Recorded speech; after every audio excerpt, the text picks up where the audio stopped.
Entonces en este momento vamos a inicializar una exposición conceptual acerca de lo que son conceptos, acerca de lo que son ideas, perdón, aplicadas en la parte de redes de datos que están relacionadas con la capa física. Bueno, antes que nada, pues obviamente esto está haciendo énfasis y desarrollo desde la óptica, digamos que funcional, de los elementos que se tienen que tener en cuenta para transportar información en una red de telecomunicaciones dentro de las arquitecturas de redes. De hecho, pues digamos que si fundamentalmente tenemos alguna cosa que supuestamente tenemos que aclarar, hay algunas situaciones con las cuales pues esto está relacionado con el modelo inicialmente que vamos nosotros aquí a poner en práctica, que es el modelo TCP/IP, y obviamente el modelo teórico que vamos a estudiar, que es el modelo OSI. Según esto, pues nosotros en este instante nos estamos refiriendo de forma puntual, así como estamos revisando acá, ¿sí?, a la primera capa del modelo OSI o a una parte en especial de pronto definida en la capa de acceso a red dentro del modelo TCP/IP. Entonces, para que se vayan dando cuenta de qué vamos a hablar. De hecho, pues si ustedes consideran determinar las cosas que se requieren acá, la capa física explícitamente, digamos que en este caso, ¿sí?, de forma muy puntual, habla de considerar un propósito primario. Y el propósito primario que se considera acá es el de tener una representación de los, digamos que de los elementos de información, que en este momento van a ser bits, de lo que pronto a nivel de capa física se va a ver, en este caso, que son parte de una trama que está dispuesta, jovencitos, en un medio de comunicaciones. Pero esto es parte de una estructura de señales. Entonces, cuando nosotros estamos hablando de capa física, ya comenzamos a considerar una gran cantidad de variantes dispuestas con las cuales, pues en ese orden de ideas, nosotros requerimos que en este caso haya o existan de forma muy puntual la consideración de todas las cosas necesarias para manejar y adaptar y tener que obviamente dar certeza a lo que es el manejo de una señal, a lo que es el manejo de la información cuando se representa por señales. De hecho, aquí los medios físicos están asociados, y están asociados de muchas maneras. Una de ellas es, por ejemplo, determinando dentro de esta parte lo que son los conectores. Además, para la capa física existen otros procesos determinados.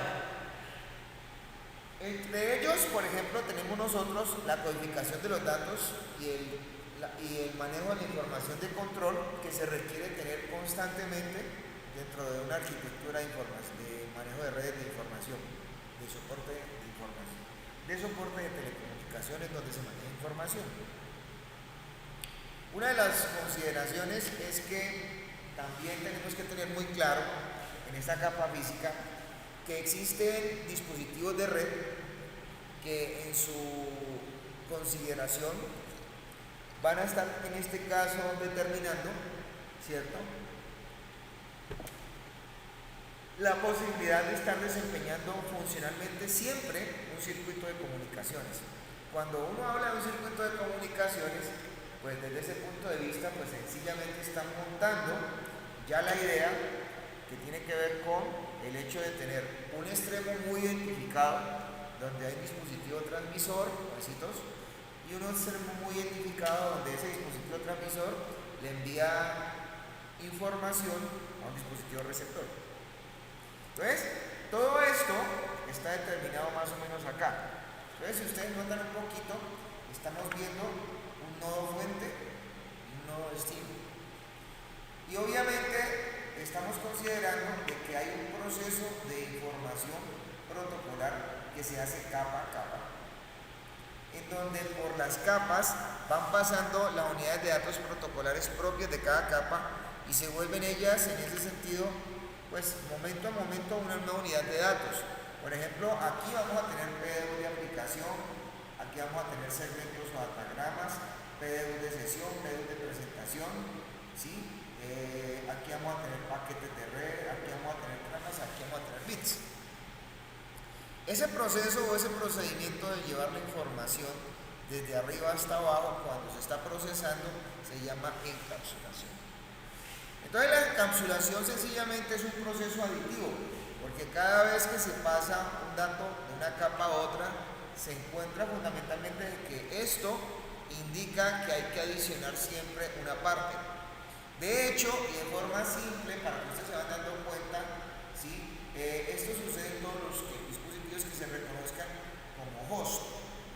En este caso, aquí porque hay un host, porque o digamos que de forma sistemática hay definidas, digamos que 7 capas, ¿sí? según el concepto de modelos de OSI en este caso, o 4 capas según el concepto de TCP/IP, ¿ya? Entonces, la comunicación, ¿cómo se va a realizar? Se va a realizar por el hecho de que exista un medio de comunicación presente entre un par de nodos.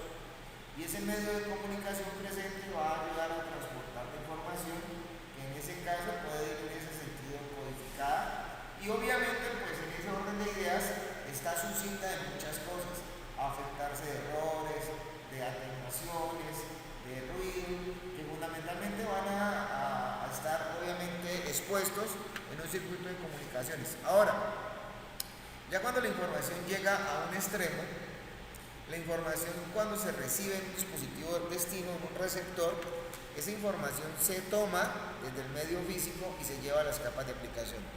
Entonces, acá el proceso era ir desde las capas de aplicación al medio físico.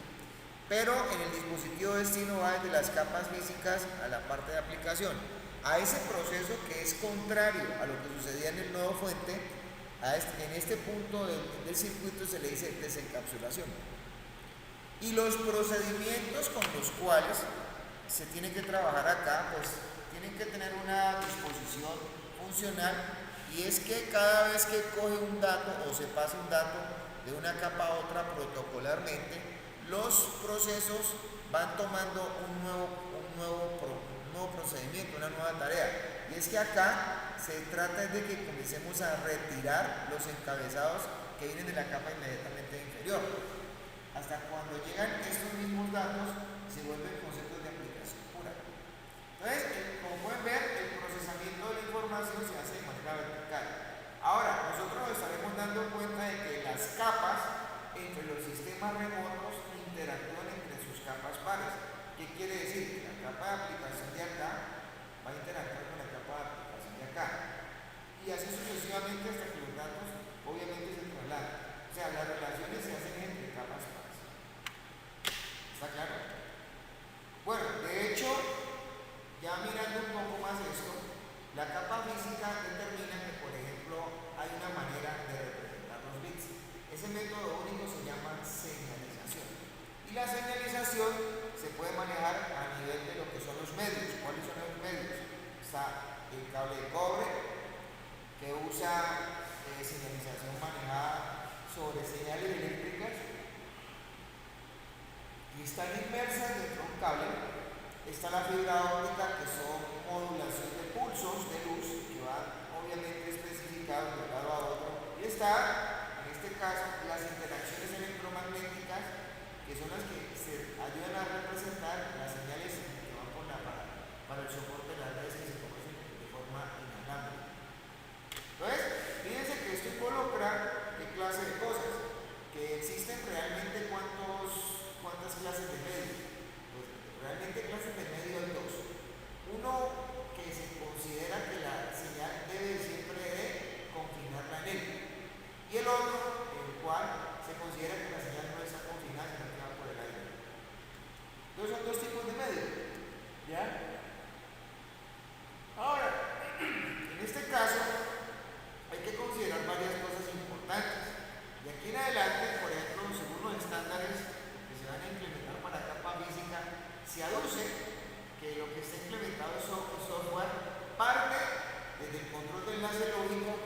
dispuesto en la capa de enlace de datos hacia la capa de aplicación. Todo lo demás que va hacia el medio, que parte del Media Access Control hacia la capa física, es implementar en hardware. Y allí es que se habla de considerar la especificación de estándares, y sobre todo estándares de capa física, en este caso. Porque los estándares lógicos, realmente todos los dispositivos en el mundo, como una conclusión muy fuerte, todos los dispositivos en el mundo tienen que ejecutarlos, tienen que procesarlos, tienen que depurarlos. Ahora, según esto, pues vamos a partir de otras cosas importantes también y de referencias que se han inventado. De hecho, la ISO, que es la Organización de Estándares Internacionales, ¿sí?, tomó obviamente un agolpamiento, una reunión de 140 países con sus respectivas instituciones, y entre ellos hicieron un consenso y liberaron el modelo de referencia OSI por ahí en el año 1984. O sea, ¿eso qué implica? Que las personas que comparan OSI con TCP/IP pues tienen que tener en cuenta que el primer modelo que funcionó fue el modelo TCP/IP, y el modelo pues que obviamente ayudó a derivar a partir de una especificación de una cantidad de funciones y tareas fue el modelo OSI. Ahora, sobre los estándares de capa física, pues se pueden considerar que hay organismos mundiales que han trabajado sobre lo que tiene que relacionarse en este caso con el manejo de todo lo técnico que está asociado en esta parte a nivel de la capa física. Por ejemplo, en este caso podemos mencionar lo que sucedió con el grupo de estándares de la familia 802. El grupo de estándares de la familia 802 fue definido en este caso para considerar de pronto en ese sentido muchos estándares aplicados a redes LAN. Denme un segundo, yo ya sé qué es lo que está pasando acá. Entonces estamos hablando en este caso, ¿sí?, de la situación que hablaba de estos estándares. Entonces, una de las cosas que tienen que entender ustedes, y siempre tienen que pegarse en su vida profesional de estas cosas, es de que los organismos de estandarización han resuelto de forma explícita cómo se tienen que hacer las cosas en toda esta parte de las redes. Entonces, desde ese punto de vista, lo que podemos considerar nosotros es que organismos como la IEEE ayudaron a que esto se volviera, primero que todo, más entendible y obviamente más consumible. Son las cosas que ustedes puntualmente tienen que entender en este caso sobre la situación que tienen que de pronto manejar de acuerdo al aspecto comercial. ¿Por qué? Porque es que cuando uno comienza a revisar los dispositivos, de hecho la fundamentación de todo medio es que ustedes en este caso asocien a ellos y a los dispositivos su capa física para poder mirar cómo esto tiene que interaccionar y cómo se puede relacionar.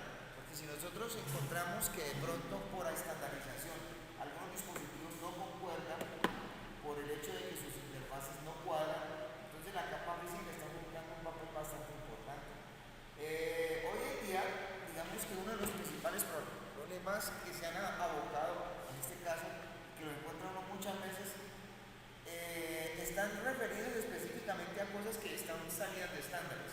O sea, cuando nosotros estamos aportando soluciones tecnológicas, tenemos que revisar que estas cosas a nivel de normas estén presentes cuando estamos comprando equipos.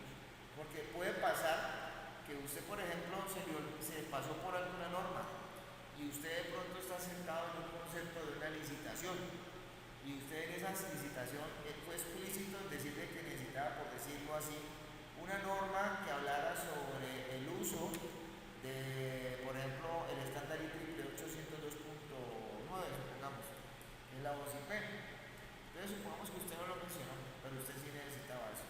Entonces, si usted, por ejemplo, tiene un pliego de peticiones y ese pliego de peticiones no menciona eso, entonces, pero si lo exige y lo solicita, es muy complicado justificar cómo se van a manejar el cuento de los asuntos de los dispositivos que para eso se tienen que comprar. Muy complicado. Ahora, avancemos en esta parte. Entonces, pues estamos mirando, en este caso, ¿sí?, que por ejemplo, en la cuestión de considerar los estándares de capa física, nosotros podemos encontrar que la definición de algunos formalismos aplicados en tecnologías, en técnicas de ciertos países, pues han sido de pronto de ayuda por el hecho de que estas ideas se han extrapolado. Por ejemplo, la TIA y la EIA, que son asociaciones que involucran industrias de telecomunicaciones y de la electrónica, han sido, por ejemplo, estándares o estándares organizacionales que ayudan a cubrir precisamente las necesidades que han estado asociadas a las estructuras de capa física que están dispuestas en todo lado. Realmente la parte de voz y cableados estructurados son manejados precisamente por estos tipos de estándares. En este caso, pues hay muchas normas. Por ejemplo, importante que ustedes sepan que todo lo que está relacionado con cableado, con estándares de cableado, está asociado, por ejemplo, para cables de pares trenzados, el TIA 568A. El TIA 568B y el TIA 569A, por ejemplo, está determinado para considerar cómo se tienen que manejar la construcción de lo que son espacios y rutas de telecomunicaciones estándares para edificios comerciales. Por ejemplo, cuando uno normalmente está construyendo y haciendo una infraestructura comercial en la cual tiene uno que especificar un backbone para soporte de telecomunicaciones en edificios comerciales, póngame pues cuidado. ¿Edificio comercial qué es? Pues todo lo que usted considere edificación que tenga más de 1, 2, 3 pisos y que tenga que tener servicios importados. ¿En dónde tiene que ir a buscar esta norma? En la TIA 606. Y así sucesivamente. Por ejemplo, una persona que es experta en hacer aterrizajes de mecanismos eléctricos y enlazados de este tipo de cosas, tiene que tener muy presente la norma TIA 607 y así sucesivamente estaba asociado todo esto por todos lados. Entonces, si ustedes notan un poquito por las tecnologías, en este caso, pues primero que todo, ya cuando uno está mirándolas de la forma en como ellas van a manejar a nivel de estándares de capa física, hay tres áreas básicas a lo que esto obviamente se enfrenta. Está, por ejemplo, el concepto de las señales. De hecho, ¿qué es una señal? Pues obviamente aquí vamos a determinar que una señal es algo que permite una variedad es lo que permite determinar que en ella hay inmersa una estructura de información. O sea, la señal es una representación realmente formal de lo que son las unidades de información. Ahora, en este caso, también tenemos que tener presente que dentro de estas tres áreas básicas están asociados los conectores. Y no tanto el conector que supuestamente tiene los cables de medio, sino los conectores que precisamente ofrecen los dispositivos que desde ese punto de vista se consideran como interfaces, que por lo general pues obviamente van a haber muchos tipos de conectores. Esto normalmente está asociado, la parte de conectorización, a los dispositivos de medios que son tangibles, en este caso. ¿Ya? Bueno, entonces, desde ese punto de vista, de manera formal, tenemos básicamente en este caso cosas fundamentalmente puntuales sobre lo que en ese sentido, por ejemplo, también está asociado con el manejo de los cables, en este caso. Pues en ese orden de ideas, aquí hay unos estándares que se van a asociar en ese sentido a las compañías, a todo aquello que sencillamente está asociado con la implementación y manejo de eso. Lo que pasa es que para eso hay unos reglajes. Manejar un cable no es tan simple. Todo el mundo piensa que cableado es cableado, no, pues obviamente los estándares de capa física están soportándose precisamente en reglajes y en especificaciones para no maltratar precisamente este tipo de cosas. Es que el maltrato de eso que involucra. Hay unos pequeños problemas asociados al comportamiento funcional de los dispositivos y es que cuando uno trata mal un medio de comunicaciones, esto se deriva en problemas que están asociados a la física que muchas veces determinan los materiales. Por ejemplo, una estructura de pares trenzados mal doblada involucra ruido y así sucesivamente. Ahora, hay tres funciones elementales, en este caso asociadas a los principios fundamentales de capa física. Entonces, en primera instancia, pues nosotros podemos ver básicamente muchas cosas. Está el hecho de hablar de los componentes físicos que se habían mencionado. mencionado, está en el componente físico, pues sabemos nosotros que se pueden asociar los procesos de manejo de señal. Este, por ejemplo, proceso de codificación es parte del concepto que se aplica convencionalmente en la información para, digamos, para muestrarla, cuantificarla y desde ese punto de vista codificarla. Una vez que esto ofrece este tipo de situaciones, uno puede pasar al hecho de que estas cosas se puedan convertir en señales. Obviamente para eso van a existir interfaces y adaptadores. En este caso, hasta ahí estamos claros, ¿cierto? Bueno, ya ahorita es que le vamos a dar como aplicación a todo aquello que se usaba en lo que, o a todo aquello que se especificó como representación de información. La representación de la información en estos momentos la vamos a determinar usando el concepto de lo que son las unidades de información, que son los bits. De hecho, pues aquí vamos a hablar de códigos, de representaciones de señales físicas y de toda esta situación en este caso que eventualmente involucra introducirse al medio. De hecho, las comunicaciones de las redes, supuestamente en este caso de todas las redes que hoy en día, están obviamente, digamos que dispuestas para que en ellas se manejen dígitos binarios.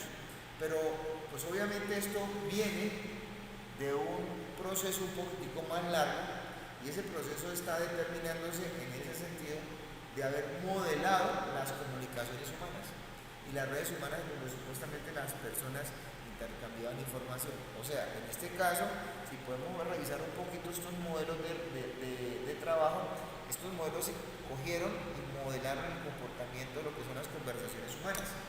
Obviamente, en este caso, lo que hay que considerar es que pues nosotros vamos a coger la estructura sobre la cual estamos enviando dígitos binarios y vamos a mirar a ver si esto se puede transportar desde ese punto de vista en el medio físico. De hecho, si nosotros queremos partir de las condiciones de que haya una transmisión, para esto tiene que ocurrir un flujo de bits que es enviado desde un extremo transmisor a un extremo receptor y esa forma de envío se hace pues obviamente de una forma muy particular. Se pueden enviar un bit al tiempo o grupos de bit al tiempo. Entonces, de considerar podemos mencionar que cada uno de los bits en una estructura de información puede estarse representando para el caso aplicado del que estamos hablando como una señal.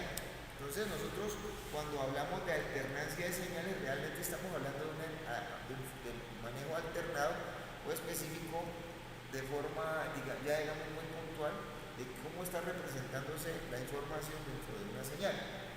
Entonces las señales probablemente tengan que determinar una cantidad específica de tiempo para ocupar el medio. ¿Por qué eso está pasando? Porque supuestamente en este caso las señales no se pueden quedar primero que todo parqueadas en los mismos medios de comunicación. ¿Por qué? Porque la idea es que fluyan. Además de esto, pues nosotros vamos a referir que estos espacios de tiempo que se ocupan para determinar una señal, los vamos a referir como tiempo de unidad de información, que para el caso se llama tiempo de bit. Bueno, de mirar, aquí podemos ver algunas de estas cosas importantes sobre la parte de lo que es la implicación y la aplicación de lo que son bits de señalización. De hecho, creo y entiendo que pues obviamente aquí tenemos mecanismos con los cuales hablamos de lo que es códigos. O sea, por ejemplo, nosotros podemos hablar de códigos que puntualmente pueden estar variando la amplitud, variando la frecuencia o variando la fase, usando específicamente una señal de control, una señal de referencia que puede ser un reloj. Aquí tenemos la modulación de amplitud, esta sería una modulación de frecuencia, esta sería una modulación de fase.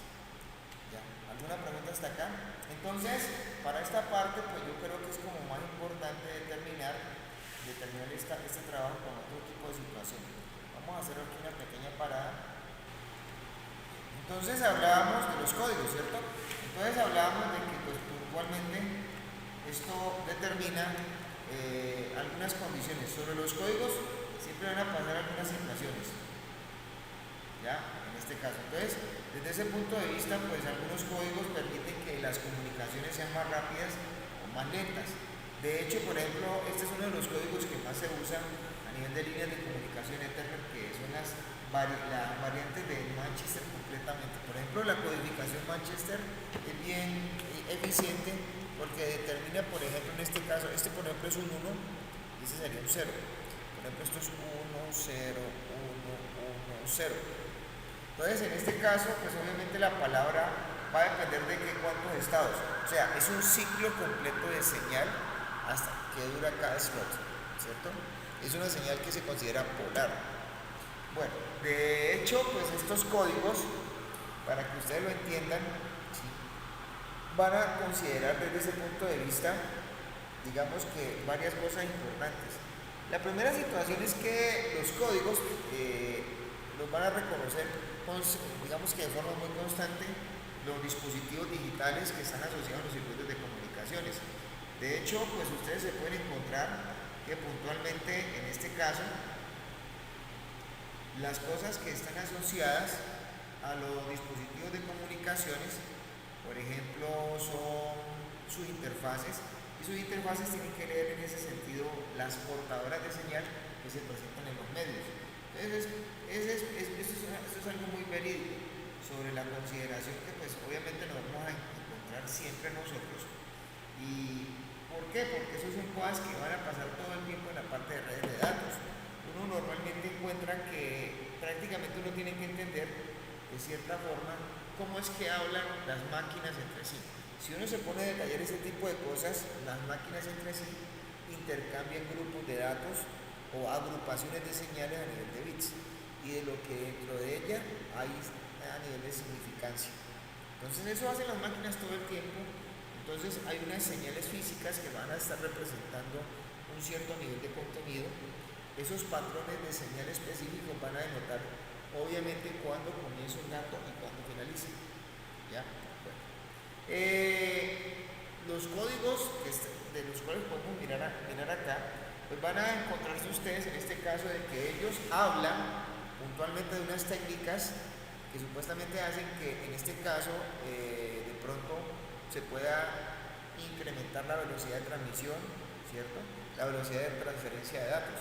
De hecho, fíjense que la gente piensa que las redes son, digamos que nosotros tenemos una red de 10 megabits por segundo, pero ya tenemos una de 10 gigabits por segundo. ¿Qué se tuvo que haber hecho para que de forma específica pasáramos de 10 megas a 10 gigabits?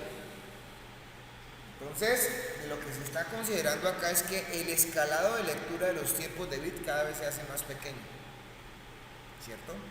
Entonces, probablemente la agrupación de la información, como se está trabajando acá, ha determinado que desde ese punto de vista las señales como tal hayan considerado ser manipuladas y manejadas para que específicamente pues, se pueda hacer más rápida la velocidad de una LAN. O sea, de hecho, yo puedo con ciertos manejos de las técnicas de manejo de señales hacer más rápido una red, ¿cierto? Yo, por ejemplo, cuando estamos pensando en aumentar la velocidad de transmisión, la velocidad de transferencia de datos, normalmente uno primero acude al hecho de hacer más eficientes los procesos de representación de información. Entonces, pero cada vez que esto está pasando, siempre hay que tener en cuenta algo. Convencionalmente, la información, cuando se está codificando, sufre un proceso. Ese proceso es que, en este caso, cada vez que enviamos datos al medio, ellos necesitan tener unos controles unos niveles de redundancia de información que ayudan supuestamente a reducir los niveles de errores. Pero obviamente, pues esto limita la energía transmitida en el medio. Pero lo importante es que ayuda a distinguir, obviamente, en este caso también, de forma muy específica, cuáles son los datos y cuáles son los bits de control. Entonces, de hecho, pues esto hace que el concepto del manejo de señal sea más fiable. Aquí tienen, por ejemplo, uno de esos códigos que es el 4B5B. De pronto este estaba montado en el applet de Java que teníamos ahí abierto. Vamos a mirarlo un momentico, en este caso. ¿Sí? Entonces, si revisamos un poquito en la parte de ese simulador, ¿qué se hizo? Lo acá. Pues aquí podemos ver y notar, en este caso, ¿sí?, cómo es un código 4B5B, ¿ya? Entonces, para que se vayan dando cuenta de esto,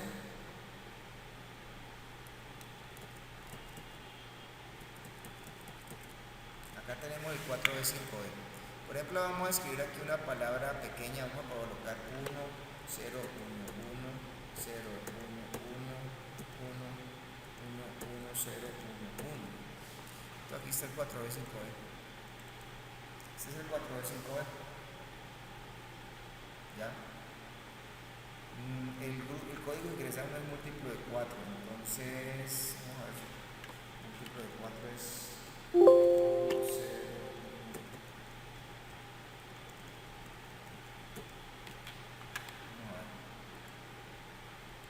No, lo que pasa es que hay que revisar en este caso es a qué se está refiriendo con decir que es múltiplo de 4.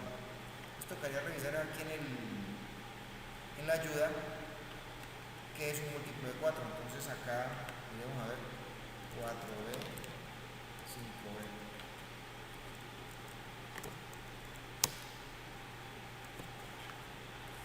Entonces dice, es un tipo especial de código. Bueno, el código primero 4B, 5B, uno envía 4 bits y se reciben 5 bits. Entonces esto pues supuestamente, en este caso, ¿por qué se necesita, digamos que, grupos de estos? Entonces hay que especificar, ya entendí.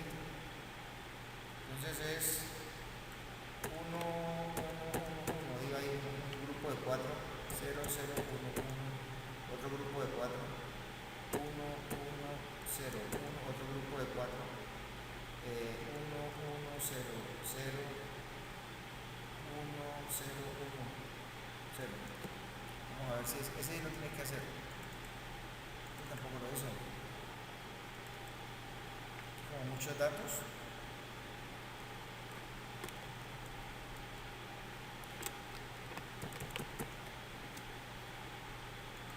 Este sí lo hizo. Entonces, se supone que esto es la expresión, esto que está mostrando, esta es la referencia unipolar. Entonces aquí se está mostrando, por ejemplo, el 1, 1, 1, 1, el 0, 0, 1, 1. Entonces, la referencia de 4 a 5 es esta. Ese sería 1, 1, 1, 0, 0, perdón. Esto debe ser 1. A ver, ese sería, ¿cómo se describe acá la relación? Porque estos son ceros, en este caso. Perdón, estos son unos. ¿Cuál sería el cero acá? Entonces, fíjense que aquí es donde toca detallar todo este poco de cosas, ¿no? En este caso. ¿Ya? Por ejemplo, ese sería la especificación de lo que es estos valores. Y este es otro. ¿Ya? Este es el HDB3. Esto lo miramos en la siguiente clase. Entonces aquí están esos códigos que de pronto no están cubiertos por el otro modelador. ¿Listo? Bueno. Entonces sigamos. Desde ese punto de vista, pues nos vamos a encontrar en ese orden de ideas que el código 4B5B va a determinar pues, algunas cosas importantes, ¿no? ¿Ya? En este caso, ¿sí? Vamos a considerar que, por ejemplo, este código implementa algunas palabras que supuestamente o sea, ¿qué es lo importante de esto? Que yo con 4 bits yo los especifico por un símbolo de 5 bits. Básicamente esa es la realidad de esto, ya en este caso. Ahora, vamos a parar acá un poco para hablar de una cosa que se llama el ancho de banda. El ancho de banda es una idea teórica. En este caso, pues estamos diciendo, ¿sí?, que podemos definir el ancho de banda como una medida de referencia que puede caracterizar la forma en cómo responde un sistema. De hecho, cuando se habla de ancho de banda, se habla de la capacidad de lo que tiene un sistema de transportar información en una cantidad determinada de tiempo. Pero obviamente esto es importante cuando se está teniendo en cuenta las propiedades físicas del medio y obviamente los métodos de señalización. Entonces, normalmente uno cuando está hablando de ancho de banda, normalmente extiende el concepto de capacidad de transmisión que fue especificado por Shannon y por Halpern, en este caso, ya que eso son cosas importantes de tener en cuenta. Cuando uno está hablando de ancho de banda, normalmente es una idea muy teórica, ¿ya? Pero una idea mucho más práctica es hablar del throughput. ¿El throughput a qué se refiere? realmente es la tasa de transferencia de datos que está definida sobre el medio, y además podemos considerar de que hay factores que precisamente lo hacen, en este caso, parte del mundo real. De hecho, uno puede considerar que puede ser la cantidad de tipo de tráfico y el número de dispositivos que pueden estar afectando, en este caso, la consideración de un throughput. O sea, en otras palabras, si nosotros decimos que qué diferencia existe entre un ancho de banda entre el ancho de banda, el bandwidth y el throughput, pues hay una diferencia muy grande. Primero, empecemos qué es cada uno. Cuando yo, por ejemplo, hablo ancho de banda, es la capacidad que se ha definido por el medio para que transporte unidades de información por unidad de tiempo a través de un punto de referencia de interfaz. Espero que se hayan aprendido. Throughput vendría siendo aquella medida real en la cual, en un definido ancho de banda, la información ha fluido, en este caso, desde un punto a otro a partir de un punto de referencia o interfaz, una determinada cantidad de tiempo. O sea, si nosotros definimos teóricamente que existe un ancho de banda X, en este caso, por lo general el throughput es el valor real al cual puede aproximarse la real medida en la cual funciona un mecanismo de medios de transmisión. Entonces, por ejemplo, si yo digo que tengo X ancho de banda, probablemente el throughput sea una muy alta proporción de ese ancho de banda. ¿Qué quiere decir? Que puede ser el 80, el 70% de ese ancho de banda. Y esa es la realidad de las cosas, en este caso. ¿Ya? ¿Alguna pregunta hasta acá?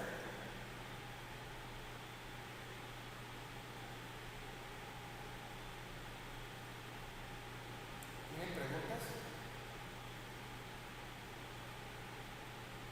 Profe, entonces el throughput se hace referencia más a la parte física, ¿cierto? No, el throughput hace más referencia, bueno, sí, de hecho es como más real. Considerar, por ejemplo, supongamos, a usted le dicen, es que yo tengo un circuito de un ancho de banda de 10 megas, 10 megas por segundo. Bueno, entonces eso quiere decir que usted en un segundo transporta 10 megas, eso es mentira. Porque usted va a revisar y usted llega y dice, voy a descargar una canción, empieza por decir algo 5 megas, y se demora un minuto, se demora 5 minutos, no sé cuánto se demora. Digamos que desde ese punto obviamente hoy en día, si usted me dice a mí cómo eran las redes hace 20 años, digo yo, no, pues esto no pasa nunca.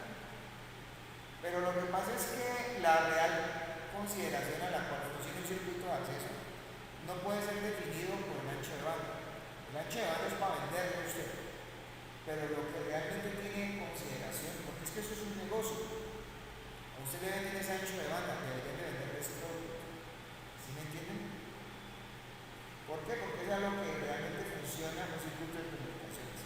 Son esas velocidades. ¿Sí está claro para todos? Hay otra cosa que se llama output, que es una medida muy cualitativa. De hecho, involucra la tasa de transferencia que es actualmente útil en una bit de información. De hecho, el throughput es considerar que de pronto, mejor dicho, ¿qué es el throughput en realidad? El throughput en realidad es lo que realmente está representando la información. O sea, sería en este caso tener menos sobreencabezado y obviamente no considerar que en adelante lo que son unos posibles errores por correcciones y por retransmisiones. O sea, en otras palabras, en ese sentido el output pues viene siendo una medida muy determinada para considerar en este caso el rendimiento de un sistema de comunicación en sus años medios. Lo que pasa es que esto hay que tenerlo muy claro cuando estamos hablando de relacionar aquí funcionalidades. En esas funcionalidades estamos mencionando precisamente en ese caso el traslado de la información. O sea, usted no puede llegar y decir, no, voy a mandar solo la información, porque no va a meter información de control, porque eso no pasa nunca. Que era lo que se está refiriendo precisamente esto. ¿Ya? Usted manda información como tal e información de redundancia. ¿Alguna pregunta hasta acá? ¿Ninguna? Entonces avancemos. Entonces ahorita hablemos de lo que es las comunicaciones, conectar circuitos y enlaces de comunicación a través de medios. Entonces, por ejemplo, ya para esto tengo que comenzar a hablar de las implementaciones de los medios físicos. De esto hay muchos tipos de medios. Por ejemplo, acá gráfica para que van revisándola. Pues tenemos, digamos que estándares de capa física en donde están relacionándose a su vez cables de pares trenzados y fibras ópticas. De hecho, pues acá estaba empezando por cables de pares trenzados que se terminan con categorías entre 3 y 4 y 5 para de pronto implementar bajas velocidades, como por ejemplo el 10 base 70. Otra cosa que también es importante aclarar es que esa estructura de nombres tiene una explicativa. Por ejemplo, el primer número, que está aquí a la izquierda, habla del ancho de banda referencial que se está definiendo, o sea, 10 megas, 100 megas, 100 megas, 1 giga, 1 giga, 1 giga, 1 giga, 1 giga, 10 gigas. Eso que está acá, la palabra base o base, habla de la forma en cómo la señal se está manipulando. Todas estas señales que están aquí están determinadas para ser manejadas en banda base. Y la última sigla, después de la palabra base, habla de a dónde se está enviando precisamente el manejo como tal de esa señal en ese ancho de banda, en qué tipo de medio. Por ejemplo, estos cables de pares trenzados. Esto ya no es un cable de par trenzado, esto es una fibra óptica. Eso, por ejemplo, es un cable de par trenzado, un cable de par trenzado, una fibra óptica, una fibra óptica, una fibra óptica, una fibra óptica. ¿Está claro? Y de acuerdo a eso, pues se definen unas estructuras calificativas para los tipos de medios. Por ejemplo, están los cables categoría 3, 4 y 5. Ese cable categoría 5. Está la fibra óptica 625-125. Está el cable tipo STP. Este cable es de categoría 5 UTP, 4 pares. Está la fibra óptica mono 62550. En este caso, bueno, y así sucesivamente. Bueno, otra cosa, antes de que esto se me olvide, esta es también la definición de la longitud máxima de segmento. Lo que pasa es que eso sí tiene que tenerlo ustedes muy claro. Cuando a nosotros nos han hablado de manejar estas cosas, fundamentalmente hay que tener en cuenta lo siguiente.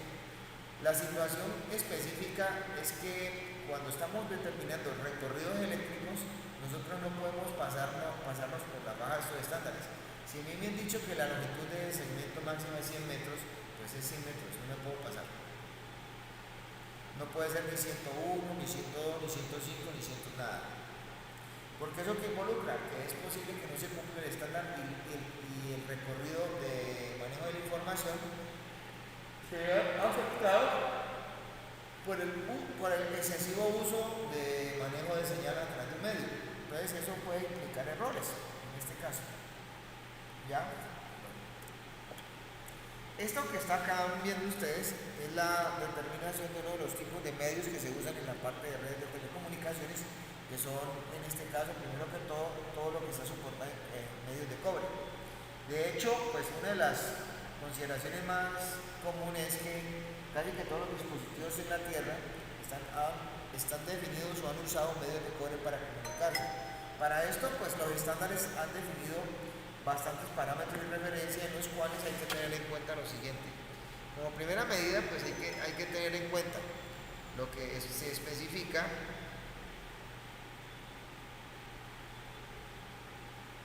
en este caso es que está el tipo de cobre desde ese punto de vista, ¿sí?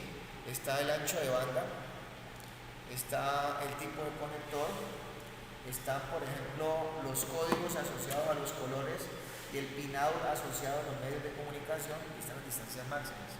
Todo este tipo de cosas, en este caso, se tienen en cuenta para la parte de implementación en el manejo de medios. Entonces, en los medios tenemos también unos problemas asociados, y es que cuando se está manejando esto, se tiene en cuenta unos problemas intrínsecos por el hecho de considerar, digamos que fuentes que pueden afectar el transporte de los medios. Fíjense que aquí tenemos muchos cables atravesados y de pronto en este caso interconectando cantidades de cosas. ¿Ya? Aquí podemos darnos cuenta que de pronto existen cosas que son importantes de aclarar. En primera instancia, podemos ver nosotros que las principales cosas que afectan con interferencia los tipos de medios como la luz de cobre son por ejemplo, estas cosas. Por ejemplo, estas son lámparas fluorescentes. Esto produce interferencia electromagnética. Esta produce interferencia electromagnética por ser un motor eléctrico. Y este produce interferencia de radiofrecuencia. Estas son EMI y esta es RFI. ¿Está claro hasta ahí? ¿Tienen alguna pregunta?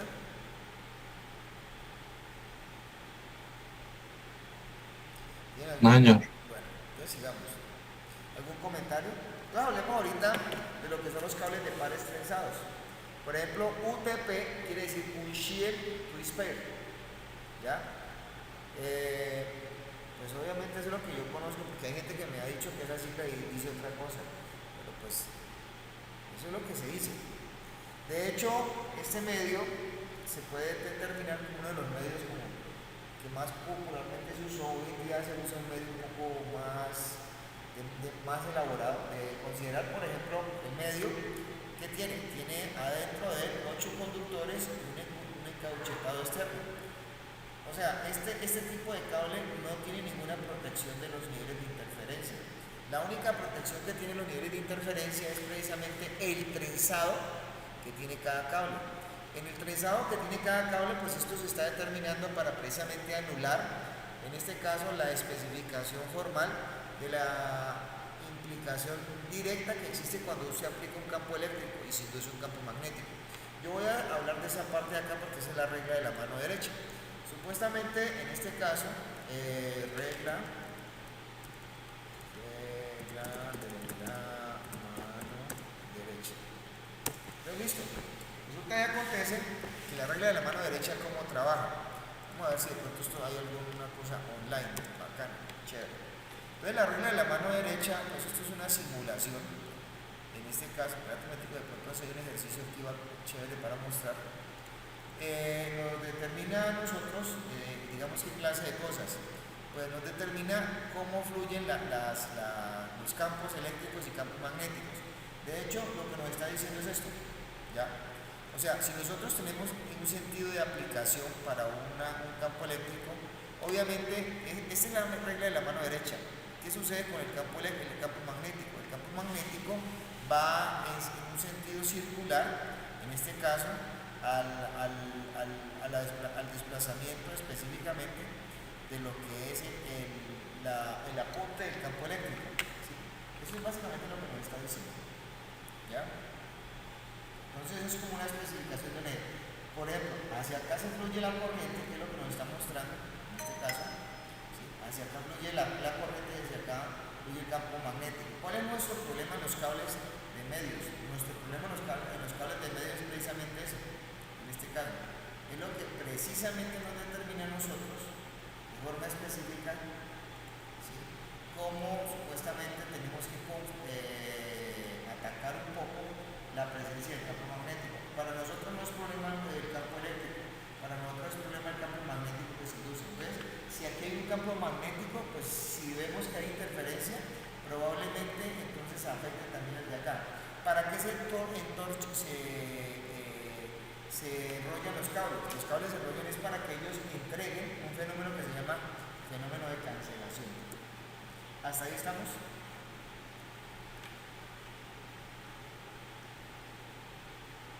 Sí, profe.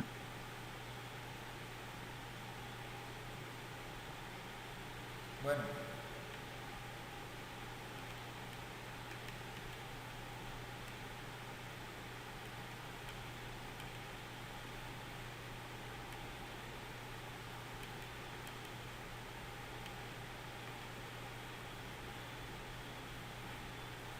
entonces, aquí por ejemplo pueden ver ustedes que se llama un cable de tipo UTP. Lo que pasa es que el cable tipo UTP lo van a caracterizar qué clase de cosas para de pronto mejorar su manejo y su desempeño. Entonces, uno, ¿qué le hace al cable? Pues de acuerdo a las características del tipo de cable, la longitud de los conectores, los mecanismos de determinación, los mecanismos de prueba, pues uno puede asignar en ellos ciertos conceptos que van a disponer el mejor ancho de banda. ¿Cuáles son? Por ejemplo, el hecho de que yo pueda disponer, en este caso,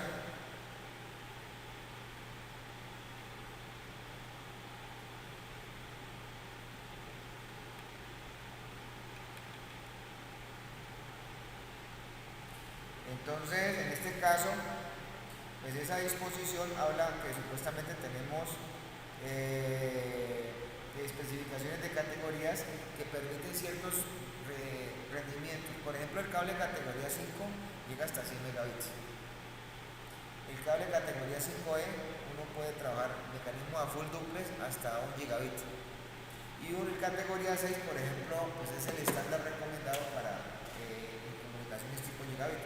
O sea, en otras palabras, si usted quiere, por ejemplo, pensar en el rendimiento de una red, pues obviamente usted tiene que hablar de conceptos de categorías. Eso es una cosa bien importante. Por ejemplo, si yo tengo mezclado en una red y estoy certificando una red en donde supuestamente tengo el trabajo de la disposición de esto, y tengo cables mezclados categoría 5 y categoría 6, entonces en ese caso, pues digamos que de forma fundamental, el cable como tal, o sea, el cableado como tal va a ser caracterizado con el valor de la categoría más baja. ¿Ya? Bueno. Sobre los medios, pues tenemos nosotros también que especificar algunas cosas. La forma en cómo se cablea esto. Entonces, la norma TIA le había dicho a ustedes que hablaba sobre los estándares de cableado, y en esta se definen los patrones de cableado que supuestamente tienen que tener los terminales. Aquí, por ejemplo, tenemos la TIA 568A y la TIA 568B. Por ejemplo, en este caso, ¿sí? Esta situación habla sobre la implementación con estas normas de lo que es un cable Ethernet tipo directo, un cable cruzado y un rollover. Entonces vamos a revisar un poquito qué es esa situación. Por ejemplo, el cable directo o el straight through, ¿cómo se construye? Se construye cuando en un extremo y en el otro tenemos la misma norma. O sea, ¿qué quiere decir? Que si yo tengo categoría 5 pues categoría A en un lado y categoría A en el otro, ese recorrido es directo o straight through. Si tengo lo contrario, pues si tengo categoría B en un lado y categoría B en el otro, pues tengo exactamente lo mismo, un cable directo. Lo que pasa es que la acomodación de códigos de colores pues va a indicar esa parte. ¿Cómo es esa parte? Pues obviamente la parte de la norma A la gobiernan los verdes y la parte de la norma B la gobiernan los naranjas, en este caso. Y un cable cruzado, independientemente de cómo se vaya a implementar en ambos lados, pues se supone que uno debe colocar cualquiera de las dos normas, o sea, las normas alternadas en los extremos. Si yo tengo un lado B, el otro tiene que ser A, o si lo tengo A, el otro tiene que ser B. De hecho, de forma fundamental, un cable directo, ¿para qué sirve? Pues un cable directo sirve para interconectar dispositivos funcionalmente que tienen las mismas, dispositivos que son de la misma función, de diferentes funcionalidades en este caso, como podemos apreciar, ¿sí? O sea, yo puedo conectar aquí dispositivos que son de diferentes capas en el modelo OSI. ¿Ya? Entonces, si eso es así, el cable cruzado tiene que asociar dispositivos de las mismas capas y las mismas funcionalidades. Si no, no sirve. ¿Ya? ¿Alguna pregunta hasta ahí? Es el cruzado. El cable rollover, ¿cómo se construye? El cable rollover se construye de una forma bien especial. Toca que desde ese punto de vista uno use una norma de una manera, una norma en el orden que es en un extremo, y en el otro extremo use la misma norma pero con los colores inversos. ¿Qué quiere decir? Que si acá se comenzó con los verdes para la norma A, pues acá se tiene que utilizar con los mismos verdes y la misma norma. En este caso, ¿para qué se usan estos tipos de cables? Para establecer cables de consola, cables de revisión de algunos dispositivos de redes, en este caso. No son para implementar realmente redes de comunicaciones. ¿Está claro hasta ahí? Bueno, esto que tienen ustedes enfrente, en este caso, es lo que se conoce como un cable coaxial. El cable coaxial, en definitiva, básicamente, ¿qué es? El cable coaxial es un buen cable que es usado, digamos que por tecnologías de acceso en su gran mayoría de cable y obviamente tecnologías inalámbricas, como un medio interfazador, como un medio con el cual sirve específicamente para bajar y subir señales de los artefactos que sirven en este caso como adaptadores de señal, antenas. ya como dispositivos de guías de onda. De hecho, pues obviamente uno lo usa para conectar antenas a los dispositivos inalámbricos para de pronto determinarlo como un enlace entre los terminales o monitores remotos de televisión, y también lo puede determinar en ese caso, pues en ese sentido, como elementos para hacer balanceo de cargas en algunos tipos de circuitos de comunicaciones. Uno puede en este caso, pues obviamente, entender que los recorridos que se usan con el cable de pares trenzados son más largos que los que se determinan, perdón, los recorridos de cables coaxiales son más largos que los recorridos de los cables de pares trenzados, en este caso. Ahora, con los cables de cables coaxiales, a nivel de cobre, pues se han implementado en este caso mecanismos en los cuales pues tenemos que tener en ese sentido implementaciones mezcladas. Uno de esos buenos ejemplos de esas implementaciones mezcladas son las redes tipo HFC. De hecho, de forma fundamental, una estructura de cable usada sirve para proveer dos vías de comunicación sobre un cable coaxial, en este caso. De hecho, y si podemos considerar, nosotros el cable coaxial viene siendo como una forma intermedia desde ese punto de vista para, de pronto en este caso, para relacionar, digamos que varios tipos de medios. Por ejemplo, ¿por qué digo que es de forma intermedia? En los circuitos de comunicaciones montados por cable, normalmente a las casas llegan estos medios y llegan hasta una cosa que se llama cable móvil. Y en ese cable móvil se derivan otros tipos de medios de comunicación que de pronto pueden ser alámbricos con normas ITRIC de 802.11 o, perdón, inalámbricos con normas ITRIC de 802.11. En ese caso son inalámbricos y los alámbricos con ITRIC de 802.13. Pero pues ese móvil baja señales desde un divisor o un tipo o un conector, un equipo con conectores tipo TAP para bajar señales de la red. A partir de esos dispositivos que tienen una alta, digamos que una ubicación especial dentro de la red, podemos encontrarnos nosotros que esos recorridos van a cambiar, ya no se montan con cables coaxiales, sino que se van a montar con fibras ópticas. De hecho, las fibras ópticas van a representar una buena alternativa para implementar los backbone de red de estas redes. En este caso, este es un caso particular de un cable de pares trenzados que tiene de pronto en este sentido hay que hacer un especial énfasis. Podemos darnos cuenta, por ejemplo, que el cable tipo STT es un cable muy rígido, pero pues presenta desde ese punto de vista dos ventajas para contrarrestar los problemas con ruido. Por ejemplo, ellos tienen un enmallado exterior, en este caso a los cables, a los medios, lo podemos encontrar aquí, que es este que está acá. Y tenemos un recubrimiento por cada circuito de pares, en este caso. O sea, ahí tiene un doble recubrimiento. De hecho, el cable de pares trenzados, tipo STT, en este caso, pues es bastante importante en lo que es la contrarrestación de señal, de ruido, de interferencias, pero es un poco costoso, además que es probable de que las impedancias montadas no sean las que uno espera, y además de eso es bastante rígido. Bueno, entonces cuando esto ya está considerándose dentro de los proyectos, pues hay que entender que se supone que hay cosas que hay que seguir a nivel de normas en las implementaciones de las capas físicas. Una de ellas, por ejemplo, es tener la separación de los cables de datos y de los cables de potencia eléctrica, porque obviamente hay que cumplir con unos códigos de seguridad. Está también la consideración de que los cables que están conectados de los outlets, donde se supone que están prestando el servicio, tienen que estar correctamente conectados. Y obviamente, de hecho, es importante que cada una de estas cosas involucre, que estés, digamos que resolviendo asuntos que están asociados con la gestión de la capa física. ¿Por qué lo hablamos de esta manera? Porque la capa física es susceptible de ser afectada por errores, por fallos, por daños, en este caso. Y obviamente otra de las cosas que también hay que aclarar acá es que cuando se implementan dispositivos de esta clase, una de las situaciones fundamentales son considerar de que la parte eléctrica juega un papel importante. Al jugar esta parte eléctrica un papel importante se tiene en cuenta de que hay que tener muy bien aterrizados, o sea, hay que tener esquemas de tierras asociada a los circuitos de comunicaciones para que ellos se supone que sean un poco más estables. Bueno, preguntas acá. Bueno, espero que todo esto esté quedando más claro. Entonces acá podríamos estar mencionando desde ese punto de vista también otras cosas importantes que están aquí. ¿Cuáles son esas?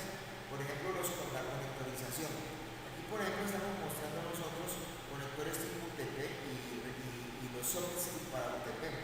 Obviamente, pues estos son los telefónicos, ¿ya? Entonces, importante considerar que, por ejemplo, el código de colores dentro del cable tipo UTP hay que revisarlo con el gancho de sujeción mecánica contrario a nosotros. O sea, así se mira, por ejemplo, un cable de esto.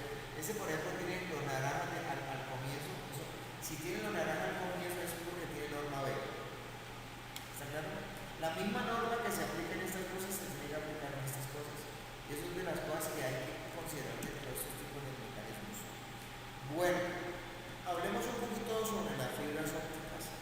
Por ejemplo, acá las fibras ópticas van a ser en ese caso pues ese tipo de guía de onda que ayuda a que obviamente la luz que se está manejando en ella siempre esté atrapada y nunca se salga.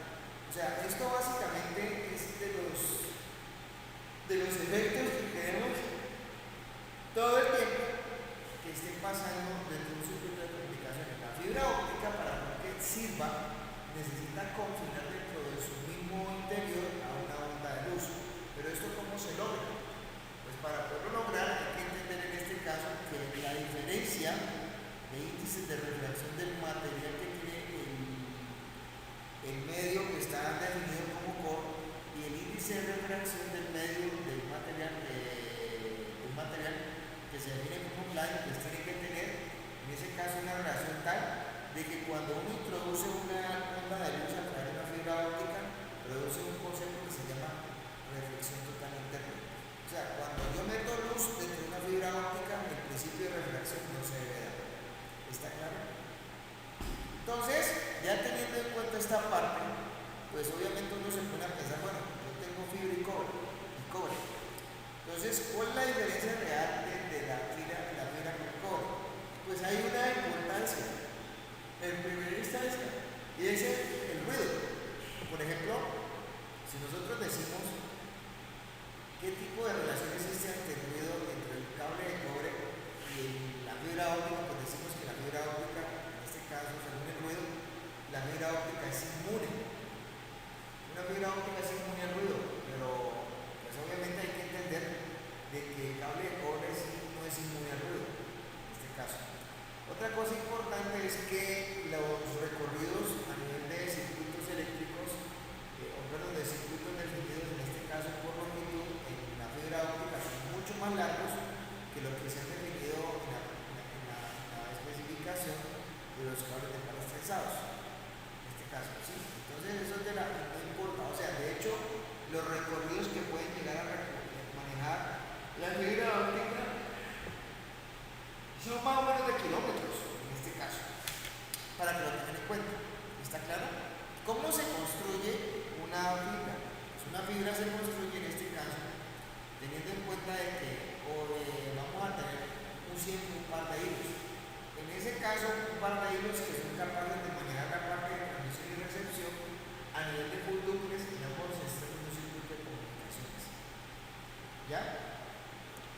La fibra óptica la vamos a caracterizar según su aplicación de dos maneras. Hay una fibra óptica que se denomina fibra óptica monomodo. La fibra óptica monomodo tiene una relación de tamaños 125, 10, 12, 125 micrones a 10 micrones, en este caso de 8 a 10 micrones. ¿Eso qué quiere decir? Pongan cuidado, que en este caso, ¿sí? Podemos decir nosotros que de forma puntual el core y el cladding tienen una relación prácticamente mucho más, o sea, es pequeña. Quiere decir que nosotros esperamos que el núcleo es lo suficientemente pequeño para que lo atraviese una haz de luz. Nosotros convencionalmente estamos mandando o usando este mecanismo de medio para enviar información Cuando se supone que es de monomodo es porque se envía una sola, ¿cierto? Pero si es multimodo, no, la relación entre el núcleo y el cladding, el core y el cladding, pues es un poquito más diferente. Ya no es 1 a 10 o 1 a 12, sino 1 a 2 prácticamente. Entonces se supone que desde ese punto de vista estas cosas están diciendo de que la luz no solamente debe entrar aquí a través de una sola fuente de información, sino que en una fibra óptica las señales que se manejan a nivel multimodo pueden ser más de una. A nivel de una fibra óptica monomodo solamente se maneja una única señal. ¿Ya? Los tipos de conectores que se pueden usar dentro de esto, por ejemplo, les presento algunos de ellos, en especial este que está acá, que es el conector tipo ST, ¿cierto? Y obviamente pues están los demás tipos de conectores que son aplicables a otros tipos de implementaciones de fibra óptica. Ahora no quiere decir que supuestamente este conector tipo VLC, pues en este caso pues digamos que no se implementan los demás.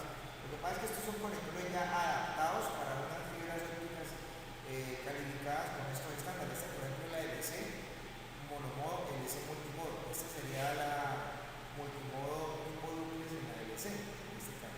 Y este sería un conector tipo SC para un solo enlace de fibra. Bueno, ¿preguntas?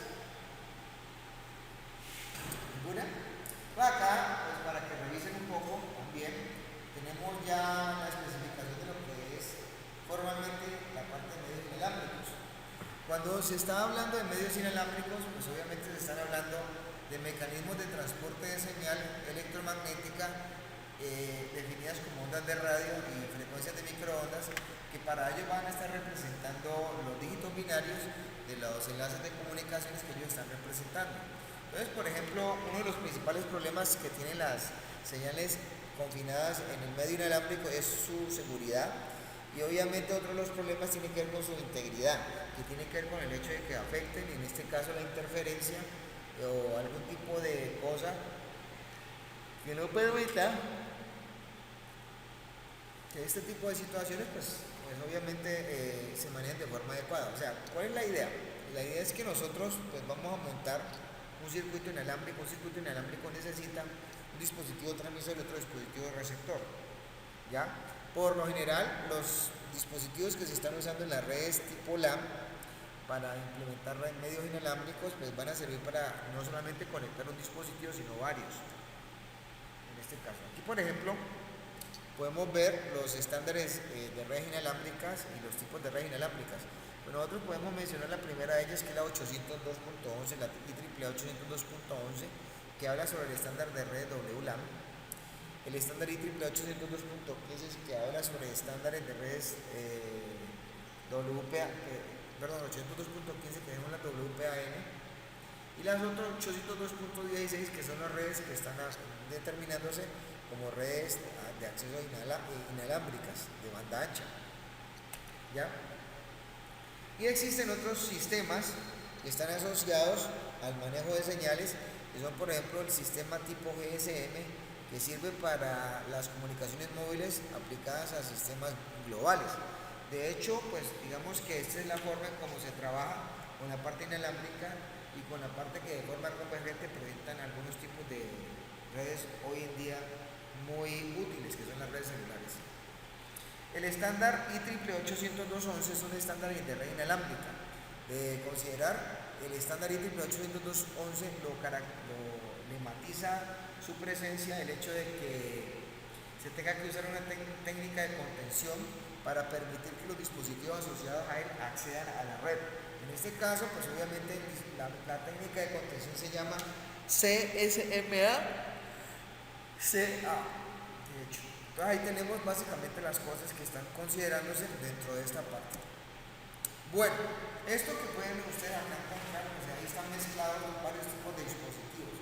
Hay tarjetas inalámbricas para IEEE 802.11 y dispositivos tipo APS, que son por ejemplo los que están acá arriba. En este caso, que son enrutadores realmente para redes inalámbricas. Esto es un enrutador y esta es una tarjeta de red. En este caso. ¿Alguna pregunta hasta acá? Bueno, de las normas inalámbricas podemos mencionar algunas cosas importantes. ¿Cuáles? Entre ellas, pues, por ejemplo, consideramos nosotros, desde ese punto de vista, ¿sí? La operación específica de lo que son, en este caso, algunas de estas normas. Algunas de estas normas determinan, por ejemplo, el rendimiento. Por ejemplo, la norma IEEE 802.11a habla de lo que es la operación, de lo que es, en este caso, establecer una banda de frecuencias de trabajo en 5 GHz que va a tener rendimientos hasta 54 MB por segundo. El asunto es que esta norma no interopera con otras normas. 802.11b opera en la banda de frecuencias de 2.4 GHz y tiene velocidades de hasta 11 megabits por segundo y tiene un amplio rango. De hecho, es muy adecuada para hacer penetraciones en estructuras de edificios. La norma, el estándar IEEE 802.11g opera, pues, supuestamente en la banda de 2.4 GHz, ¿cierto?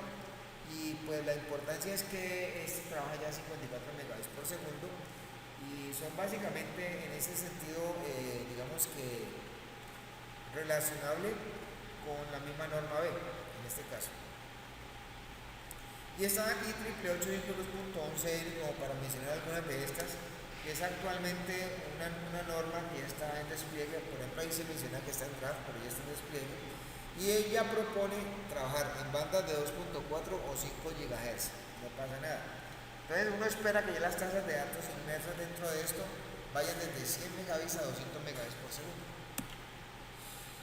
Y vamos mirando ya entre las últimas que estamos revisando acá. Aquí tenemos el estándar IEEE 802.15. Ese está asociado a las redes WPAN. De hecho, pues el único estándar que podemos caracterizar comercialmente es el estándar de Bluetooth. Son redes que convencionalmente están dando circuitos de interconexión entre los dispositivos como de más o menos un alcance de 1 metro hasta básicamente, ahí dice que 100 metros, pero es mucho. Pues si nosotros ponemos a ensayar con esos audífonos inalámbricos que tienen hoy en día las personas, yo puedo dar cuenta de que por esto da algunos metros, como 20, 30 metros, pero no más de 20. En este caso. La mayoría llegan como hasta los 5 o 4 metros. Pues de hecho yo tengo unos que pues, yo camino por toda la casa y todavía me mantiene la llamada.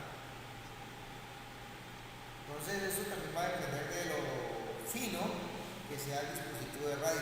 Pues, hay dispositivos que usted, si no está pegado de él, no funciona. Entonces, ¿eso para qué? De hecho, pues yo como uso los audífonos inalámbricos tipo Bluetooth. Yo, por ejemplo, supongamos que yo estoy en un automóvil, yo cierro el teléfono, lo dejo guardado en el carro, y bajo con los audífonos, por ejemplo, a comprar alguna cosa, ¿no? Y pues me pongo con los audífonos y ahí contesto el teléfono, llamo, hago de todo. Se supone que para eso es, ¿ya? Bueno, esa es otra norma, que es la norma IEEE 802.16. Esta es la que se conoce como WiMAX. Pues obviamente esta fue una norma que se estuvo implementando aquí en Colombia, no fue muy popular, tuvo que ser retirada. De hecho, es una tecnología que usa conexiones topológicas punto multipunto para proveer, en ese caso, acceso de banda ancha inalámbrica. Y era, pues en ese sentido, pues es una tecnología bastante eficiente. Bueno, jóvenes, no sé si tienen alguna otra pregunta, básicamente, en este caso. Eso es como el pequeño paseo que tenemos nosotros acá formal, asociado a esta parte. ¿Tienen alguna consideración que hacer? ¿Ninguna?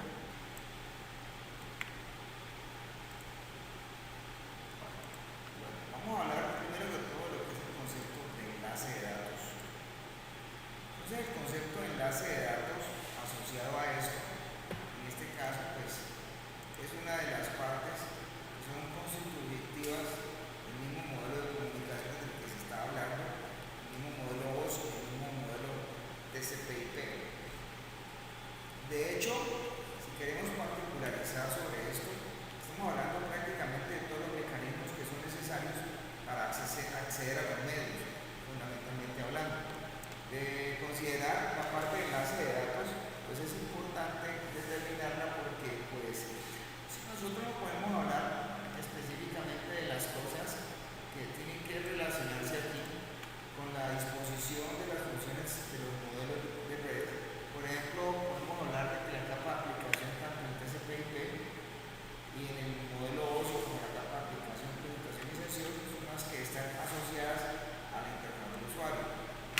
hecho, la capa de transporte en ambos modelos segmenta y gestiona las comunicaciones y obviamente la capa de la que estamos hablando, que se involucra con el desarrollo, el direccionamiento de las redes, es la que obviamente se puede encargar de finalmente darle funciones de organización a una transferencia a las transferencias en las mismas redes con la organización de sus datos.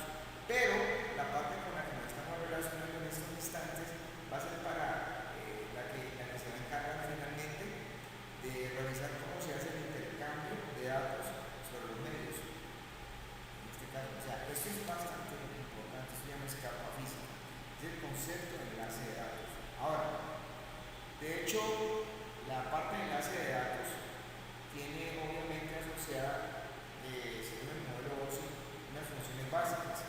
Una de ellas es la de encargarse del entramado, que es el proceso en el cual se utiliza para organizar la información de algo, un concepto muy protocolar y de controlar los datos para colocarlos en el medio. Mejor dicho, controla la manera en los datos como son colocados en el medio y además no solamente cómo los controla cómo colocarlos, sino cómo recepcionarlos, usando específicamente mecanismos que están asociados a esta parte como Media Access Control, o sea, el mecanismo tipo MAC y la detección de errores. De hecho, pues esto tiene una terminología asociada. Por ejemplo, la PDU, que se usa para la parte de enlace de datos, se llama trama, ¿cierto?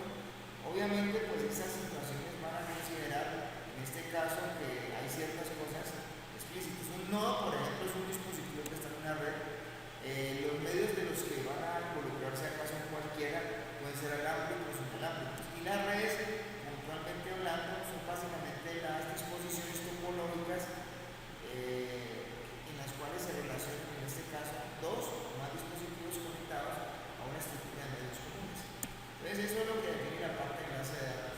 Por ejemplo, eso tenemos aquí una conexión extremo-extremo entre un par de dispositivos y podemos ver específicamente que los circuitos de enlace de datos que hay diferentes acá son básicamente los siguientes, ¿no? Pues aquí tenemos fundamentalmente diferentes tipos de protocolos asociados a los mismos medios. De hecho, esos protocolos van a decir acá y van a considerar cómo gobernar, cómo se trabaja el formato de los datos a través de las tramas que son aplicadas en los mismos medios. De hecho, por ejemplo, aquí tenemos un tipo de trama, ¿cierto? Que es una trama que está especificada, por ejemplo, para los circuitos de Internet. Esta, por ejemplo, es una trama que estaría especificada para los enlaces que de pronto están conectando a esos tipos de dispositivos con esas antenas. Posiblemente pueden ser en ese caso enlaces de fibra óptica. Por ejemplo, acá tenemos enlaces satelitales, eso tiene otro tipo de trama. Obviamente aquí cuántos entramados tenemos hasta el momento 3. Este mismo que está acá es el mismo que está acá. Pero el que acaba, el circuito de comunicaciones, es un enlace un poco diferente. O sea, esta es una red inalámbrica para interconexión WAN, esa es una red inalámbrica para interconexión LAN. De hecho, aquí han sucedido constantemente procesos de encapsulado y desencapsulado de datos. Ahora, si nosotros vamos a, por ejemplo, acá a mencionar los protocolos de enlace de datos, van a especificar la encapsulación de un paquete en una trama. Y es una de las técnicas que ayudan supuestamente a determinar en ese sentido cómo un paquete de la capa 3 supuestamente se introduce en un concepto de una trama. Pero ¿eso por qué pasa? Básicamente pasa porque pues, en este caso es el procedimiento con el cual se puede ir encapsulando ese tipo de cosas. Por ejemplo, los protocolos de enlace de datos que están asociados a una encapsulación, en este caso, prácticamente trabajan en los formalismos, por ejemplo, de estar manejando de pronto cómo gobernar el acceso al medio y cómo extraer del medio las unidades de información. De hecho, pues, tienen que entender algo. Cuando nosotros estamos hablando del mecanismo de enlace de datos, el mecanismo de enlace de datos se divide en dos. Un mecanismo, según OSI, una parte alta se llama control de enlace lógico, eso lo estuvimos viendo en la clase pasada, y otra parte se llama Media Access Control. La técnica que supuestamente está, o mejor dicho, el enfoque tecnológico que está más asociado a la capa física o a los medios físicos es el Media Access Control. De hecho, ese determina cómo pueden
las transferencias, obviamente en ese sentido, a través de los enlaces. Y por ejemplo, tenemos precisamente la disposición de que es una red Ethernet que está considerando emitir paquetes, en este caso, paquetes de información, y estos paquetes de información se encapsulan en un concepto de una trama. Eso que están viendo ustedes acá se llama trama, ¿ya? O sea, la PDU, en este caso el enlace de datos, se llama trama, en este caso. Entonces, cuando ella se manda al medio, pues viene como una trama.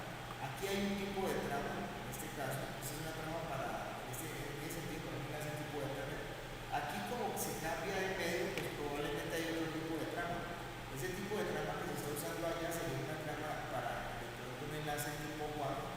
Obviamente los diferentes tipos de medios arrojan diferentes tipos de características, probablemente diferentes tipos de métodos de acceso al medio, el media access point, y probablemente esto involucre una trama diferente. Ahora, ¿qué es lo único que convencionalmente podemos decir nosotros que es igual? Es igual el hecho de que el paquete sigue siendo el mismo, lo que puede variar es el medio. ¿Ya? Entonces, en este caso, el protocolo puede estar configurado para que supuestamente en ciertos circuitos físicos cambie, pero cambie que la forma en cómo se encapsula los datos de información. Pero una vez que se pasa ese circuito a otro circuito, el dato de información no cambia, cambian los mecanismos y los protocolos que transportan la información, en este caso. Ahora, miremos cómo se crea una trama. Hay un proceso para eso en esta parte. De hecho, describir una trama es un elemento clave que específicamente debemos de manejar cuando estamos refiriéndonos a los protocolos de enlace de datos, porque hay diferentes tipos de protocolos de enlace de datos, porque hay diferentes tipos de medios. ¿Eso qué implica? Que nosotros podamos encontrar, determinar y conocer cuáles son los nodos que están en comunicación los unos con los otros, que podamos determinar cuáles comunicaciones son las que se están trasladando entre los nodos individuales, cuándo comienza esa comunicación, cuándo termina, cuáles procesos posibles problemas ocurren o se dan como errores mientras los nodos se están comunicando, y cuáles nodos supuestamente se irán a comunicar una vez que de pronto el enlace de comunicación sea soltado por estos nodos y continúen. Eso es precisamente una de las cosas que fundamentalmente pasan acá. De hecho, crear una trama involucra precisamente estructurar, según el procedimiento de enlace de datos, unos ciertos órdenes a nivel de lo que se considera el header y el trailer. Algunos tipos de medios, por ejemplo en este caso, están evaluando puntualmente el hecho de enviar tramas a través de un flujo de bits. Obviamente el entramado que hace, el entramado sencillamente, o sea, tener un entramado es considerar que a un paquete de información se le asocia un header y un trailer, no es nada más. Al resultado de eso, al sobreencabezado de eso, se le dice que se llama trama, en este caso. ¿Ya? Bueno, ahora, de acuerdo a eso, existen diferentes tipos de tramas. Habíamos mencionado al tipo de medio. Por ejemplo, las tramas van a variar de acuerdo a los mecanismos de red que estemos usando. Por ejemplo, esta es una trama para ese tipo de tarjeta de red, sería una trama de enlace de datos, ¿cierto? Lo que conectemos a través de estas tarjetas inalámbricas sería una trama IEEE 802.3, y asumimos que estas que son inalámbricas probablemente estén entregando entramados específicamente particulares. Si esto es IEEE 802.11, son para redes de pronto de estándares tipo Wi-Fi, ¿ya? Entonces, esta por ejemplo puede ser otro tipo de trama. De hecho, eso es lo que se va a definir. Ahora, nosotros como desarrolladores de soluciones en la parte de redes, estamos considerando siempre encontrar, desde ese punto de vista, que la ubicación para resolver problemas de estándares de capa físico está a partir de la mitad de la parte de enlace de datos hacia abajo. Allí es donde está el media access point. Esto es lo que se implementando ahora. Y a partir de la parte alta de la parte de enlace de datos hacia arriba, o sea, del control del enlace lógico hacia la capa de aplicación, esto es lo que se ha implementado en software. O sea, esto es hardware y esto es software. Prácticamente podemos decir que funcionalmente todos los voces del mundo son iguales, porque son implementados en software a partir del que se vive. El que hacia abajo nos pueden variar con los tipos de redes. Bueno, ¿qué estándares, por ejemplo, podemos trabajar nosotros determinar para considerar manejo de entramados, pues están los estándares definidos para la ISO, están los estándares definidos para la ITU y la ANSI. Ahí obviamente pues están definiéndose algunas de especificaciones para hablar de conceptos de entramado en este caso. Importante pues esta parte ya hemos estado mencionando lo de a poco, pero hay que reconocer que la parte de enlace de datos del modelo OSI está dispuesta en dos subcapas. Una se llama el control de enlace lógico y otra se llama el Media Access Control. Ambas partes tienen unas funciones muy definidas.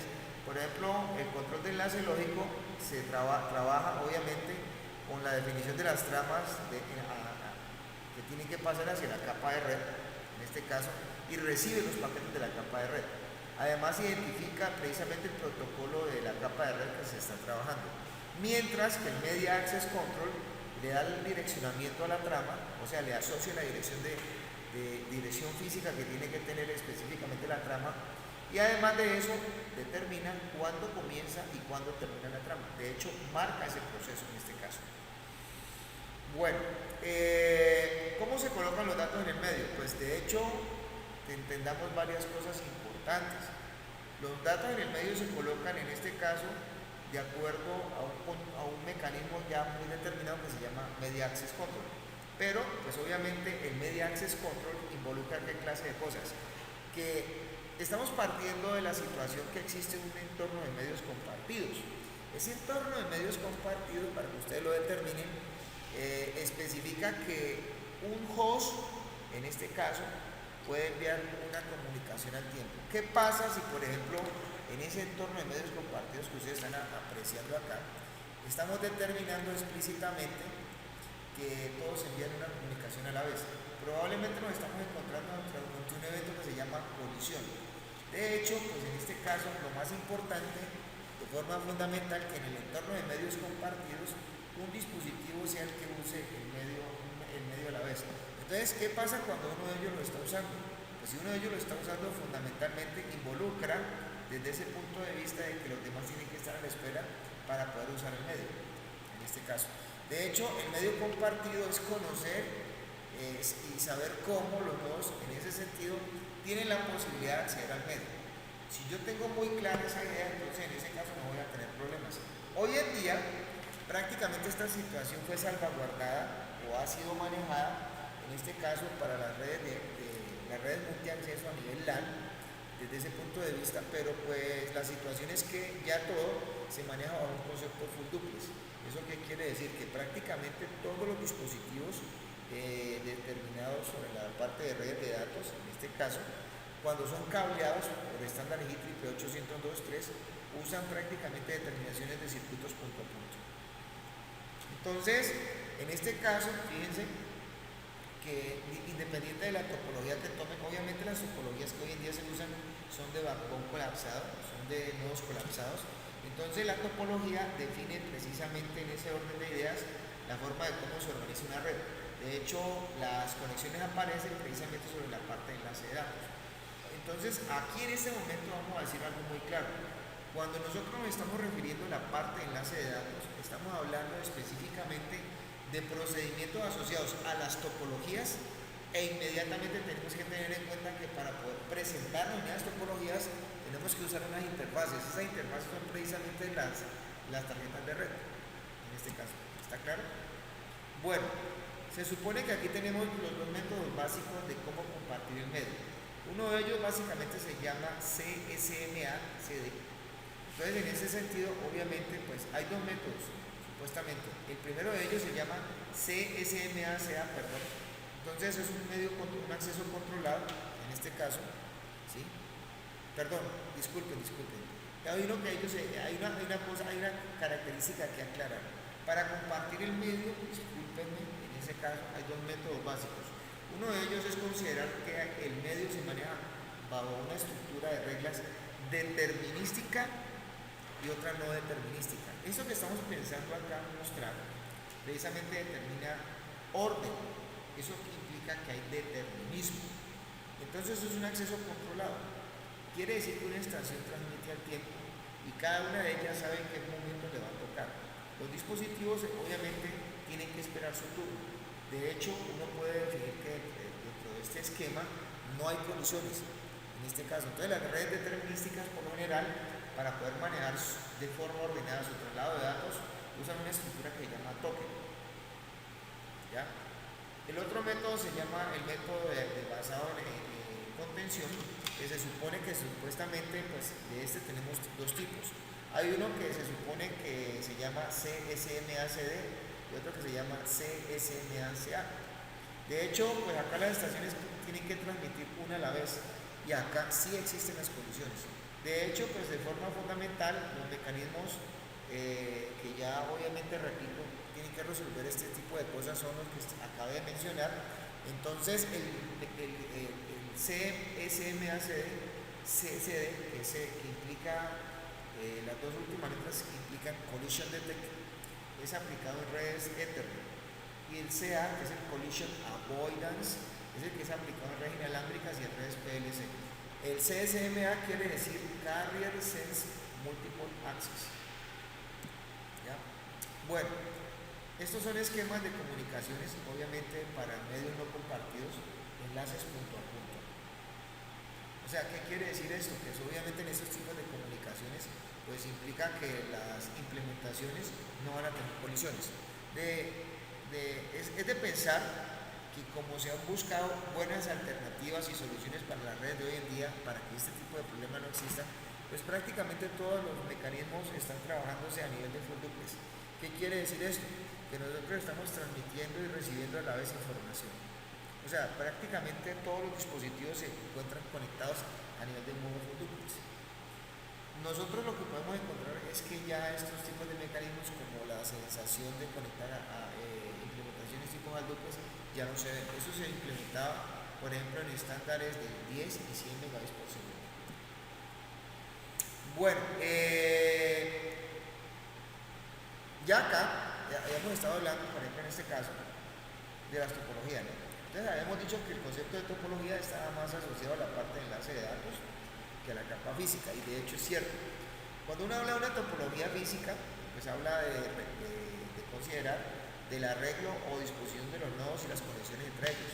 Pero cuando habla de una topología lógica, ya esta cosa es un poco más diferente, porque habla de la forma en que una red transfiere o transmite sus tramas entre los nodos. En este caso, entonces, de hecho, el uso virtual de las conexiones entre los nodos, en ese sentido, pues puede disponer los diferentes tipos de conexiones que existen, físicas, o puede hablar sobre ellas, o puede determinarse sobre ellas. En este caso, pues podríamos mencionar que pues, hay particularidades en este tipo de situaciones, como las redes punto a punto, multiacceso y redes en anillo. En este caso, por ejemplo, acá tenemos precisamente una conexión lógica punto a punto, desde un extremo a otro. Fíjense que aquí están involucrados específicamente extremo a extremo, desde el nodo fuente al nodo destino, en ese caso, ¿sí? Diferentes tipos de circuitos de acceso, ¿ya? ¿Sí? Y esto puede ser supuestamente estar involucrando una conexión que puede estar enviando señales a tipo full o en high duplex, ¿ya? Entonces, en ese caso, digamos que ¿qué tocaría hacer? Pues que los dispositivos intermedios con sus respectivas conexiones, en ese caso, podrían no cambiar el concepto de topología lógica, ¿sí?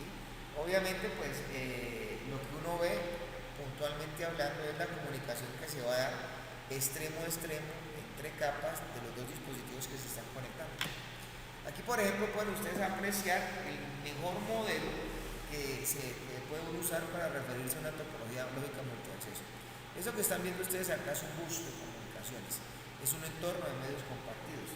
Y obviamente a él están conectados a ese bus de comunicaciones que en los extremos tiene que presentar una característica especial, tanto acá como acá tiene que estar rematado el bus. O sea, característicamente hablando, el circuito tiene que estar cerrado, en este caso, ¿ya? Bueno, entonces el hecho es que en ese sentido, pues aquí, por ejemplo, podemos mencionar que lo que tiene que estar sucediendo es de que los dispositivos entre sí tengan deseos de enviarse información. Entonces, ¿qué tiene que pasar para que esto pase? Si A le va a enviar datos a E, A tiene que censar si hay otras transmisiones presentes. Si el medio está disponible, A envía el dato. Entonces él transmite, envía el dato al medio. Todos lo pueden escuchar, pero solamente uno lo va a procesar. ¿Eso qué quiere decir? Que pues obviamente lo va a procesar ahí, porque es lo único que le importa. ¿Qué pasa si B envía datos a D? Entonces en este momento pues B tiene que chequear si hay transmisiones. Obviamente si el medio no está disponible, ¿qué tiene que hacer B? Pueden pasar muchas situaciones. La primera de ellas es que si B envía datos al medio y no revisan que había transmisiones, entonces ¿qué ocurre? Puede ocasionar una colisión.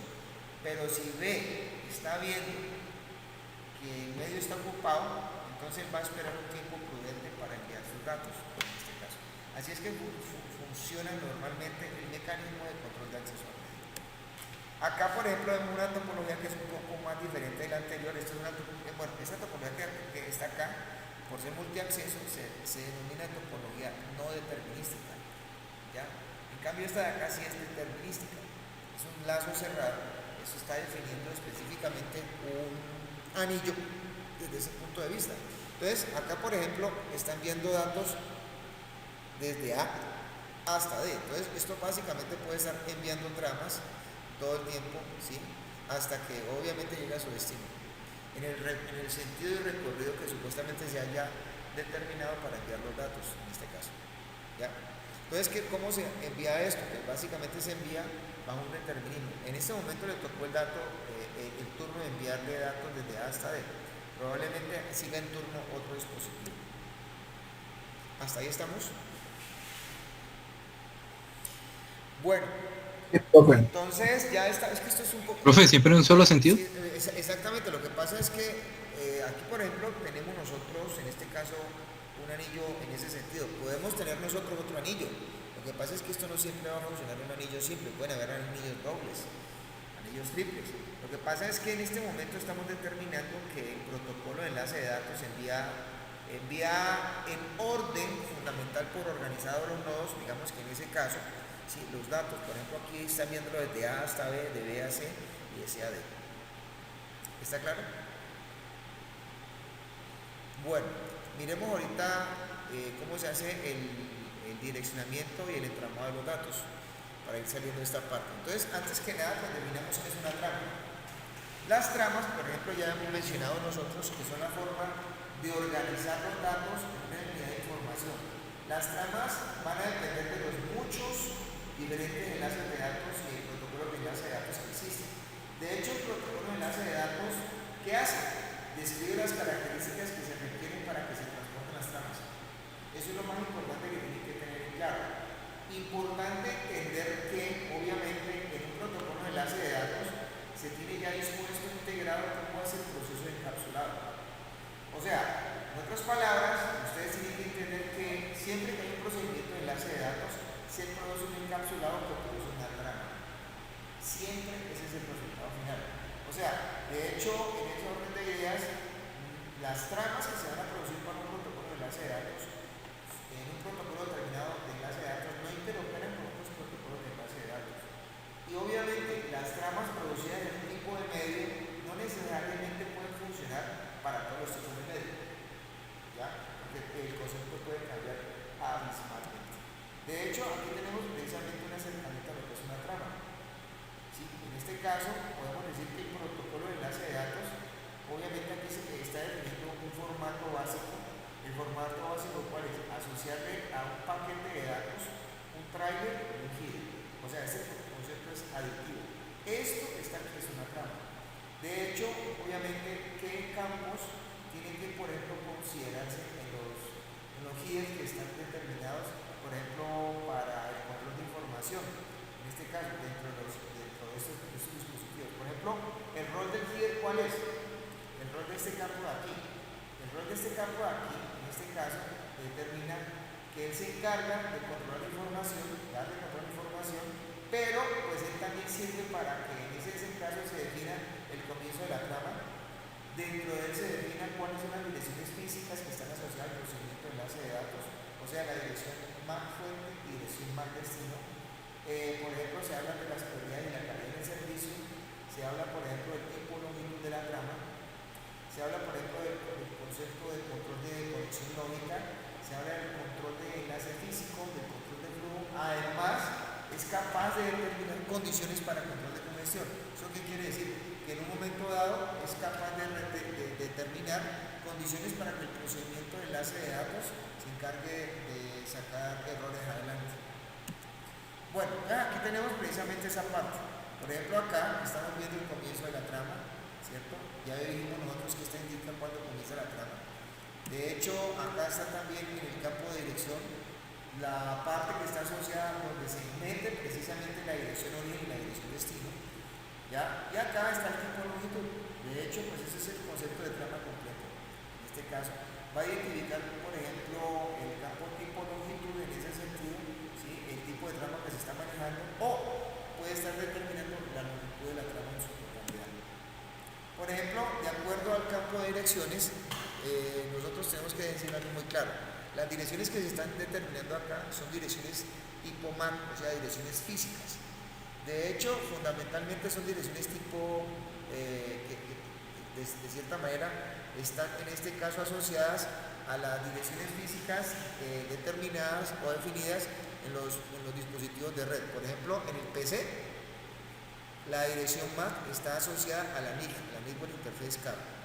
Y en el enrutador, por ejemplo, está asociado a un puerto físico. Las direcciones físicas normalmente son usadas solamente para hacer procesos de identificación local o procesos de identificación local, procesos de identificación local o procesos de entrega local, en este caso en el segmento donde ellas estén asociadas. No sirven para nada más. ¿Ya? El direccionamiento pues toma un ribete especial cuando las redes de pronto cambian de sentido. Ten cuidado. Por ejemplo, cuando se trata de una topología multiacceso lógica, el entramado usa mucho en ese caso el direccionamiento físico. Pero cuando el proceso es de una topología lógica punto a punto, entonces el procedimiento de enlace de datos obvia posiblemente las direcciones físicas, en este caso. Bueno, ya refiriéndonos un poco al otro lado de la trama, que es el campo de la colita, el trigger. El trigger, por ejemplo, tiene dos campos específicos y bien puntuales, que son el campo FSS y el campo stop. Por ejemplo, el campo FSS, eso es una sigla, Frame Check Sequence, que este es usado para entregar precisamente integridad o procesos de verificación básica de errores en ese sentido, en donde él hace cálculos de una cosa que se llama el CRC, en este caso. Entonces, por ejemplo, este cálculo se le envía al dispositivo destino. El dispositivo destino usa un algoritmo para que supuestamente, de nuevo, se tome este CRC y él computa el campo FSS de nuevo contra ese CRC. ¿Qué sucede con esto? Cuando se recibe ese dato, ¿cierto?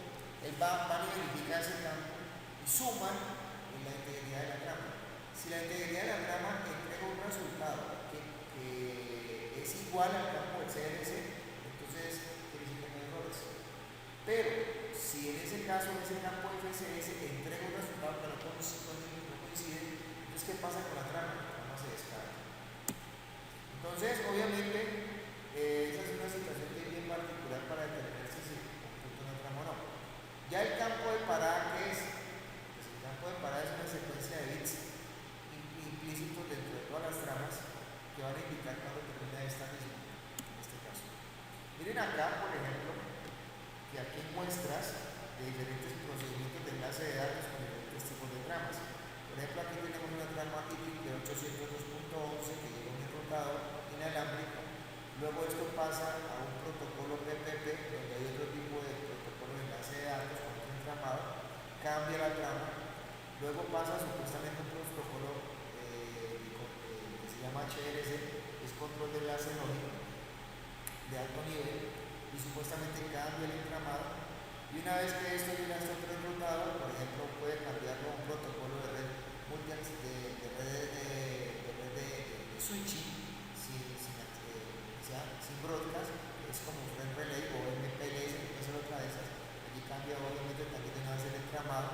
Finalmente llega esto al último enrutador que de pronto está montándose con un protocolo tipo Ethernet que puede tener en este caso un protocolo cimentado en ese estándar, y obviamente pues, la trama de Ethernet llega hasta su final. Entonces, ¿cuántos protocolos de procedimientos de enlace de datos encontramos aquí, por ejemplo, de forma variada? Encontramos 1, 2, 3, 4, 5 protocolos de enlace de datos.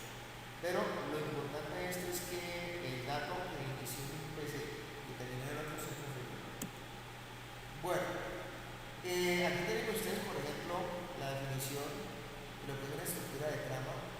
asociada, por ejemplo, para una red LAN. ¿Sí? Aquí, por ejemplo, podemos encontrar que estos son los campos que tiene una trama para red LAN. Por ejemplo, aquí tenemos el preámbulo de 8 bytes. En este caso, este es el campo destino, el campo fuente. Las direcciones son obviamente, tienen cada una de ellas 48 bits. Van sabiendo, el campo tiene 2 bytes, el campo de datos es variable, va de 46 bytes a 1500 bytes, y el FSS supuestamente tiene 4 bytes. ¿Ya? Aquí están las relaciones de este tipo de cosas, ¿no? En este caso. Bueno, este que tenemos acá es un poco diferente. ¿En qué se diferencia este? Este es para una red Ethernet y este es para una red punto a punto. La diferencia fundamental es que acá se usa dirección fuente y dirección destino, y acá sencillamente no se usa dirección fuente y destino. Obviamente pues se usan los mismos campos especialmente, pero se direccionan otros en este caso. Pues se asume fundamentalmente que la bandera que se está usando acá es esta bandera, en este caso, donde se supone que esta bandera indica cuándo se comienza y cuándo se termina la trama. El campo de control convencionalmente pues es diferente a esto. Dice que es un simple byte que contiene una secuencia binaria que tiene este dato, el cual sencillamente determina que hay transmisión de datos de usuario en una trama no asegurada, una trama no secuenciada en este caso. ¿Ya? Bueno, esta que está acá es un poco diferente también, pero fíjense que esta es una trama ya aplicada para un protocolo IEEE 802.11. Acá por ejemplo tenemos que esto es lo que tenemos acá, este pedacito que está aquí, es el campo frame de control de frame, en este caso que tiene todos estos campos que están acá. Este campo tiene en especial, miren, por ejemplo, en este tipo de trama había una dirección fuente y una dirección destino. Esto se usa para redes Ethernet. En este, por ejemplo, no tenemos ese tipo de código porque ya estaba hecho o determinado de que esto es una conexión punto a punto. Probablemente es una conexión entre un par de dispositivos a través de un enlace. Pero acá, esto es una red inalámbrica. ¿Cuántos tipos de direcciones hay? Está la destination address, y la dispositivo intermedio. Por lo general, en este caso, cuando nosotros estamos especificando una red inalámbrica, tenemos un dispositivo origen, un dispositivo intermediario, que es el AP, un dispositivo destino. Hay 3 direcciones físicas asociadas a un procedimiento de enlace de datos. ¿Está claro? Estas son unas particularidades que tiene esto, en este caso.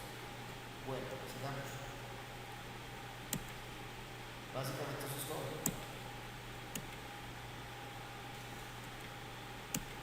Pues,